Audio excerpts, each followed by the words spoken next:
ஓம் சிவாய நம. அஸ்ட்ராலஜர் ஆயில்ய மைத்திலி. ஒரு ஆணுடைய ஜாதகத்துல அந்த ஆணுக்கு திருமணம் தள்ளிக்கிட்டே போகுது. ரொம்ப 30 வயசு ஆயிடுச்சு, 33 வயசு ஆயிடுச்சு, 35 வயசு ஆயிடுச்சு, இன்னும் கல்யாணம் ஆகல அப்படின்னும்போது, அந்த ஆணுடைய ஜாதகத்துல லக்னத்திற்கு 2 குடையவர் யாரோன்னு பாருங்க. அந்த லக்னத்துக்கு 2 குடையவர் சுக்கிரன், 7 குடையவர். இந்த கிரகங்கள் மீதெல்லாம் சனியோட பார்வை இருந்ததுன்னா, அந்த ஆணுக்கு திருமணம் தள்ளிக்கொண்டே சென்றுவிடும்.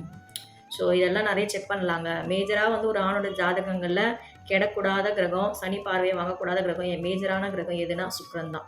ஸோ சுக்கிரன் சனி கூட சேர்ந்துருக்கலாம், ஆனால் சனியோட பார்வையில் இருக்கக்கூடாது.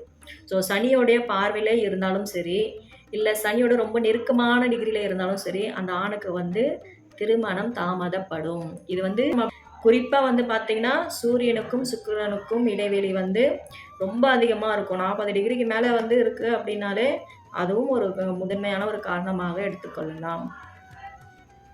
நிறைய பேருக்கு ஏன் மேரேஜ் டிலே ஆகுதுன்னே தெரியாமல் இருக்கும். இதெல்லாம் ஒரு ரீசனாக இருக்கும். குறிப்பாக